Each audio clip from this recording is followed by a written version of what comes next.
Hello po mga kababayan, kamusta po kayong lahat? And once again, welcome back to another episode of Simply Talkies Vlog. Ang pag-usapan natin mga kababayan ay ito pong paalala ni Senate President Chis Escudero sa mga kapwa niya senador.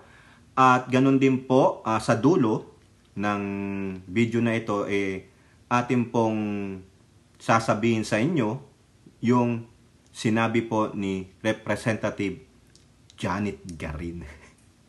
Mukhang ito, meron na namang mga DD shit na aalma dito, lalong-lalo na si Talakitok, Talakitok. And in between mga kababayan, meron pong ipinasang bill, House Bill, ang mga mambabatas. Pero prior to that, merong dalawang membro ng Makabayan Black na meron pong patutsada sa kanilang BFF na si Tamilmil. Pero bago po tayo magpatuloy, masakit po ang likod ko, ay tayo po ay magbibigay-pugay sa lahat ng ating channel members, followers, subscribers, nagla-like at nagsishare ng ating mga videos, sa mga nagbi-video replay, sa mga nagsishare ng kanilang blessings, ganun din po sa mga regular na kasama natin sa ating video premiere at live stream, no? Diyan po sa live chat box, no? Shout out po lahat sa inyo, no? Hindi ko na po kayo isa-isahin at alam nyo naman kung sino po kayo, no? Para wala na lang magtampo pag nakalimutan. Okay, so uunahin natin mga kababayan ang sinabi ni Senator o Senate President Chis Escudero. Kasi po, alam nyo naman, natapos yung budget hearing ni Tamilmil para sa kanyang OBP na 2.037 billion at ang pinaka-controversial sa lahat on the top of the list is for the 10 million budget for the distribution of her book na puro mali naman ang pinagsasabi doon, no? Mali yung mga grammar at spelling, no? At hindi po katang isip pero namumuliti ka kasi isinulat niya yung libro na yan after na hindi siya bigyan ng CIF. Revenge niya yon. Ganon po siya, no, kaduwag. Ganon siya kaduwag. Hindi niya ma-pinpoint talaga. Tulad lang nila Bato, in general kung magsalita, so sa pool lahat. Pero kung may umalma doon, hindi naman ikaw yung pinatutungkulan ko. Di ba? Duwag na duwag lang. Magaling lang silang magsalita. Kasi kumbaga, planting evidence. Yun lang po yan. Pero yung magtukoy ng specific person, sino nagsalita niyan? Ang hamon nga ng mga young guns sa kanya Di ba yung tungkol sa kanyang impeachment?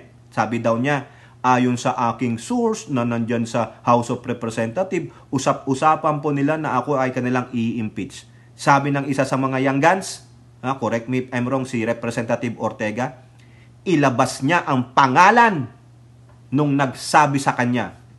Oh, di ba? Ganon. Kung matapang ka, maisog ka, ilabas mo ang pangalan, hindi yung sabi nila, i-impeach nila ako, kaya gawa na lang ako ng libro, isang kaibigan. Oh, yung isang kaibigan na tumakas papuntang Germany, pagbalik, galit-galitan. Oh, I will teach you how to command. Ulul. Ito po ang sabi ni SP sa GMA News. Chis, Senate, to vote if 10 million pesos for BP Sara's book will be realigned. Ayun po yung sabi ng inyong Senate President. Senate President Francis Escudero said when asked if he sees something wrong in the allocation of millions of pesos for the distribution of the book entitled Isang Kaibigan, ito po sagot niya. Hindi ko pa nakikita yung budget item at hindi ko pa rin nababasa yung libro para magkaroon ako ng pasya o paghuhusga kaugnay sa bagay na yan. Sa dulo, pagbobotohan naman at pagpapasyahan yan ng Senado gamit ang mayorya, kung sino man ang may mayoryang boto pabor man o kontra natatanggalin o kontra natanggalin o ibalik o panatilihin yan ang masusunod palagi. O okay, alam niyo naman sa Senado, maraming mga diyan, alam niyo na, walang sense. Hay!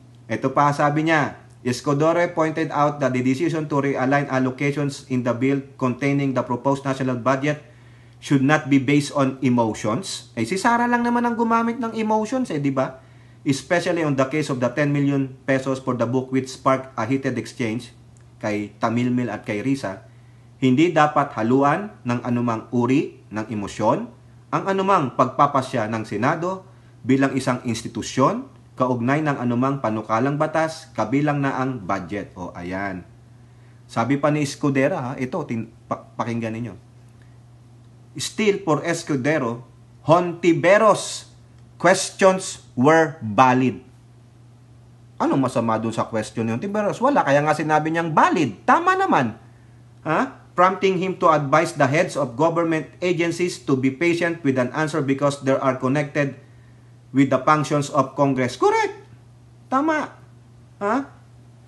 Kaya ano yan walang masamang tinapay doon sa question ni Hontiveros. Pero sabi ko kanina sa isa kong vlog, about doon sa book ni Duterte, premeditated na yung answer niya because she knows Hontiveros will ask question.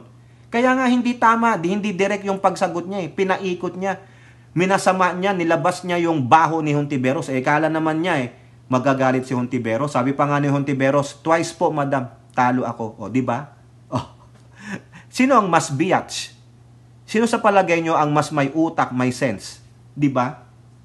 Gago, akala niya masisira niya si Hontiveros. Di ba?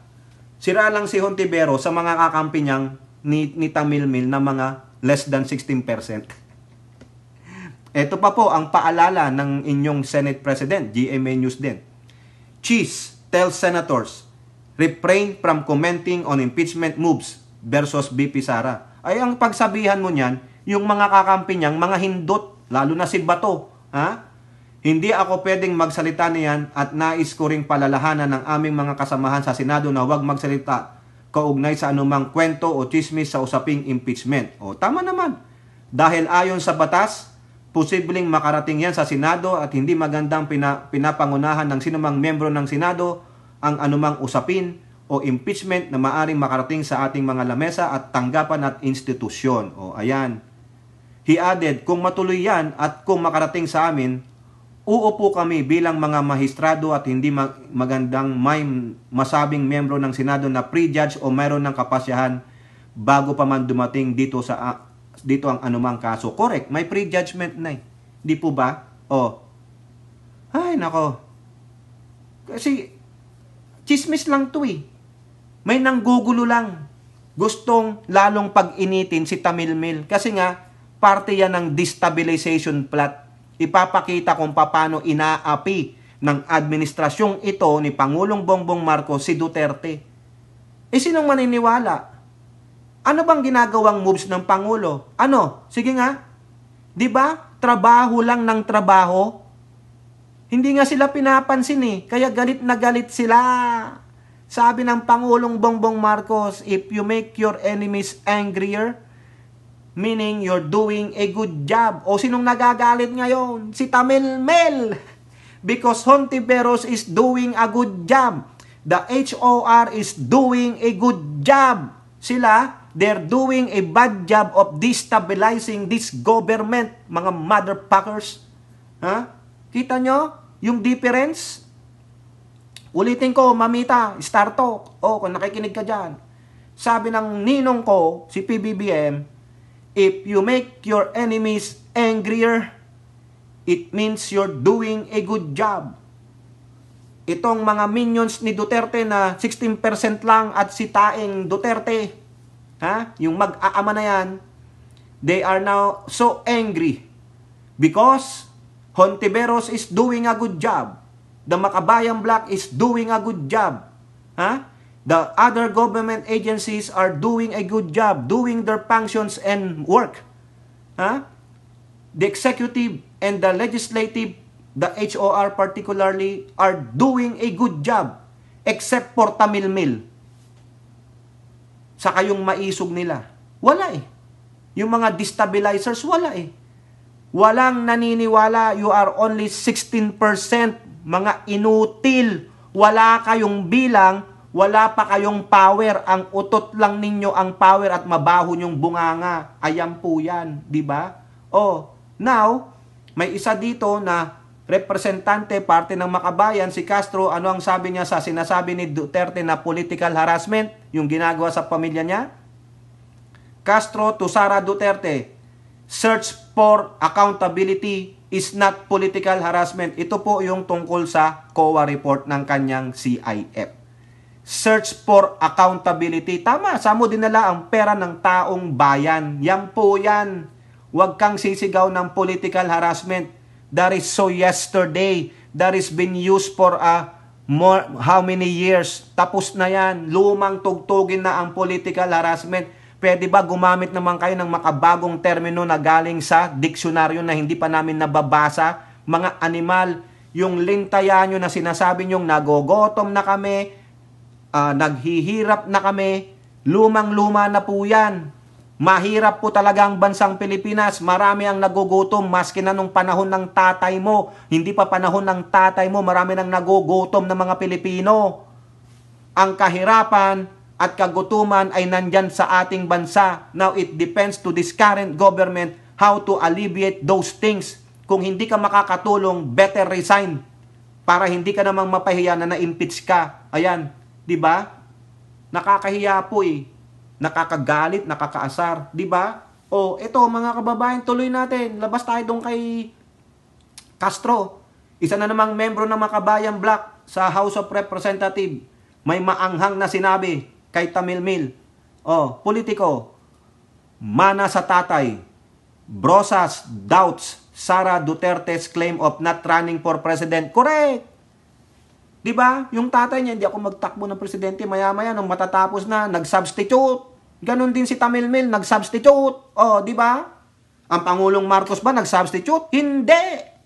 Talagang nag-file. Pakapalan na lang ng mukha. O, diba? Eh si Sara, kapal na mukha, kapal ng katawan. O, ang alam lang pala, manloko, magsinungaling. Ayan o, napansin na kayo? Pansin na pansin kayo eh. Magsasabi kayong hindi kayo tatakbo. Di ba sabi niya, oo, 3 Duterte ang tatakbo for senator. Sabi ng tatay niya, maniwala ka dyan kay Inday, ginajaming ka lang yan. O, hindi na ako magtakbo, matanda na ako. O, di ba? Hindi sigurado, 3 Duterteng lalaki ang tatakbo. The following day, kinontra siya ng tatay niya. O, di ba? Pinaglalaruan lang tayo, pero huling-huli na yung mga gimmick ninyo. Kaya huwag kayong paluloko sa mga yan. No? O, manang-mana sa tatay. Anong sabi niya? Her announcement should be taken with a grain of salt. Hindi kami naniniwala at lalong mana siya sa tatay niya. Kunwari ayaw tumakbo pero kalaunan ay maghahain ng kandidatura. Ayan. Diba? If the VP will indeed refrain from running, Brosa said it would be her greatest contribution to the country. Ang lakas mga asar. As it spares our nation from a continuance of government that prioritizes personal interest over public welfare. Correct! Ang hiling ng mga Pilipino ay isang bagong politika na magsisilbi sa mamayan at hindi yung bulok na politika, pansaring interest lang ang binibigyang halaga. Ano man ang kanyang mga ambisyon sa politika, kailangan pa rin niyang harapin kasama ang kanyang ama na si Pangulong Duterte ang mga isyu sa unay ng war on drugs at mga EJK. Hindi niya maaaring takbuhan ng malakas na panawagan ng mamayan para sa... Ayan, okay yan. Agree ako dyan. Pero yung sinasabi mong yung bagong politika na magsisilbi, sino? Yung mga kakampo rin sa Makabayan Bloc Senators, wala rin silang nagawa sa bayan eh, di ba? Recycled din kayo. Pare-pareho lang kayo. Ang maganda dyan, yung mga young guns, wag nang ibalik yung mga sila Teddy Casino, Colmenares. Ano nagawa sa bayan yan? Wala! Si Bamakino, wala! Si Kiko, wala! Si Chel Jokno, wala din yan! Inan ng mga yan.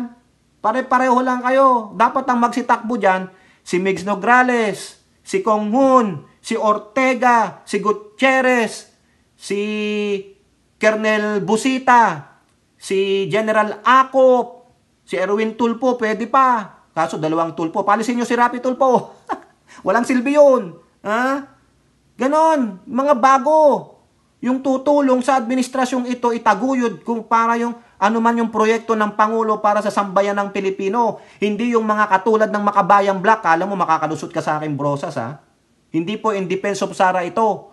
In defense of my ninong PBBM. Hindi dapat makapasok ang Makabayan Bloc dyan kasi puro hadlang lang yan. Makasarili din ng mga yan, mga hindot. Kung totoo kayo para sa bayan, ano nagawa nyo para sa bayan? Mapaunlad. Nung kayo, bayan muna, nung representante kayo, saan nag-aral ang mga anak ninyo? Diba? Kaya nyong magpaaral ng anak ninyo sa abroad, sa mamahaling eskwelahan sa Pilipinas? O ano?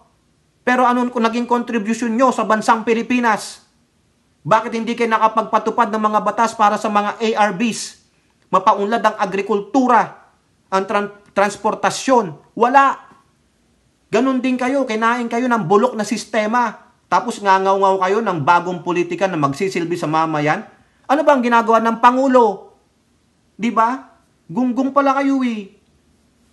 Kaya brosas, wag kami utuin mo. Wag kami. Wag nyong ipasok yung makabayang black na yan sa kayong mga ano ni Hontiveros. Pwede si Hontiveros yan na lang mag-isa dun. Ha? Pwede si siguro, dalawa sila ulit ni Kiko. Sa bagay, si Kiko nakapaglabas ng batas na ginamit ng Pangulo. Pwede. Pero under microscope si Kiko. Diba? Pero yung iba na mga baka, nakaw, self-interest din ng mga yan. Maniwala kayo dyan na may mangyayaring ganun sa bansa. Si Castro nga yan, tagal ng representante. Ano lang yung batas na nasulat niya? Yung ayuda sa mga guro. Ayun lang, sa tagal mong representante, yun lang. Si Manuel, ano nang batas ang naipasa niya? Na inaprubahan? Si Brosas. Yung mga dati, si Colmenares, si Zarate, si Teddy Casino. Nasaan kayo? Anong mga batas ang naisulat nyo na ginagamit ngayon, kinapakinabangan ng taong bayan? Wala! Tagal-tagal yung representante, mga party list pa kayo, wala naman. Diba? Kakaya naman tong mga to, visit. Pinag-iinit ang ulo ko, mga kababayan. Ano ba yan? Ito, yung sinasabi ko sa inyo, meron pong ginawa ang House of Representatives, nagpasa po sila ng bill. Politiko, discarding Duterte, hindi na pwede. House passes bill banning substitution for candidate withdrawal. Correct! Yan, gawang Duterte po yun. Mga animal kasi. House Bill number 10524 will also add permanent incapacity as a new ground for substitution. Buti nga sa inyo. No? Wala na. Final reading na po. Kumbaga, ipapasa na lang to kay Pangulong Marcos o sa House o sa Senate. Tama po yan. Walang yayang mga yan. Mga mandarambong eh.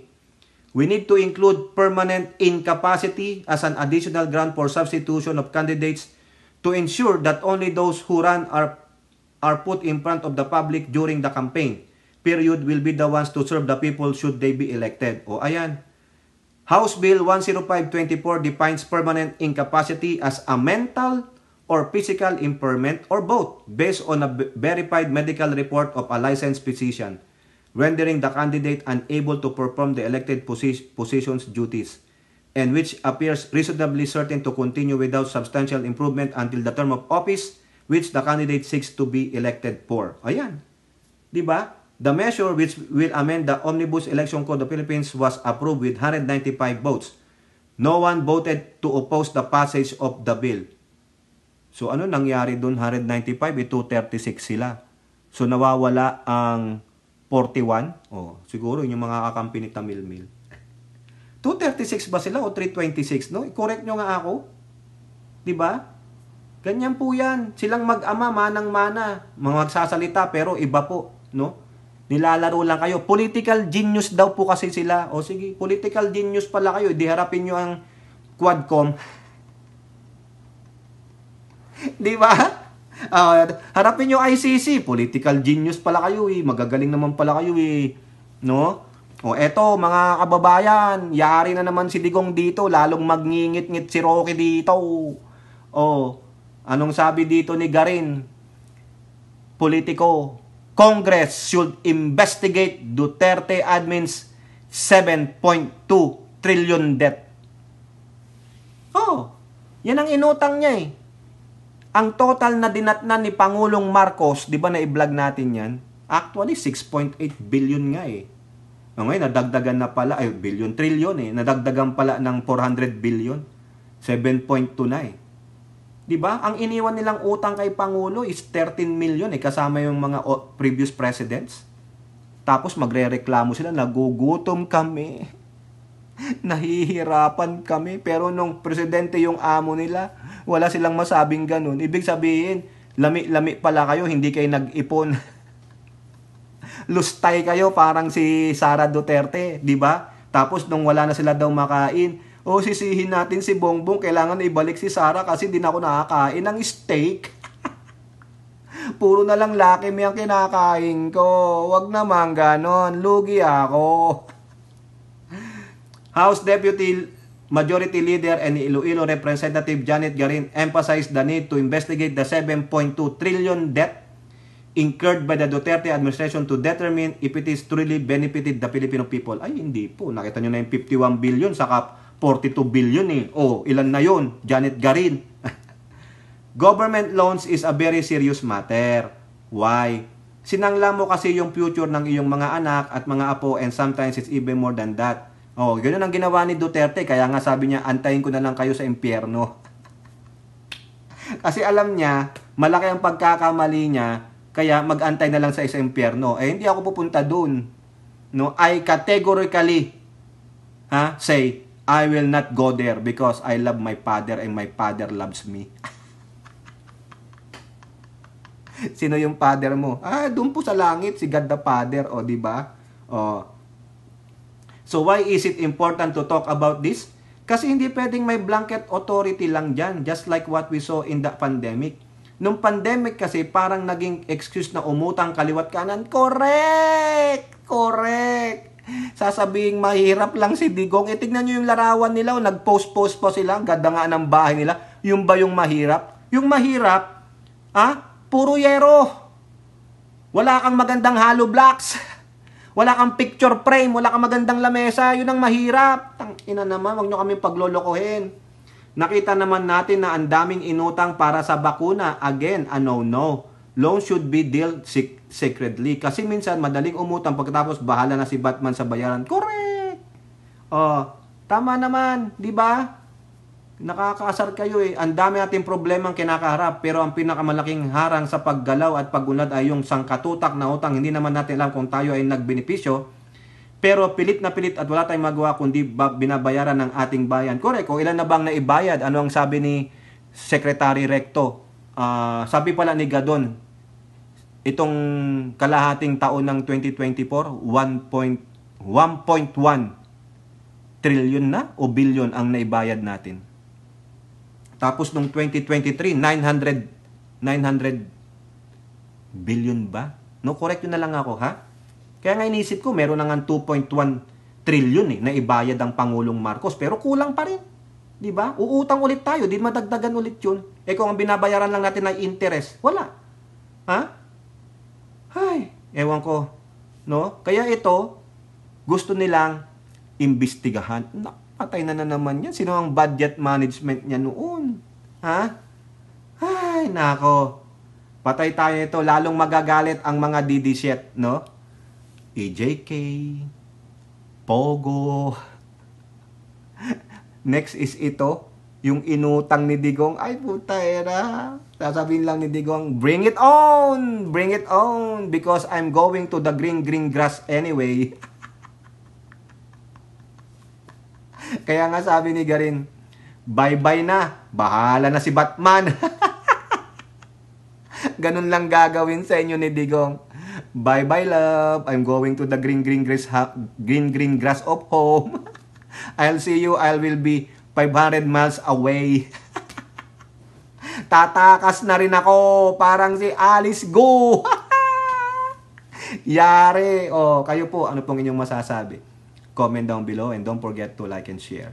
Hope to see you in the next videos. Bye-bye. God bless.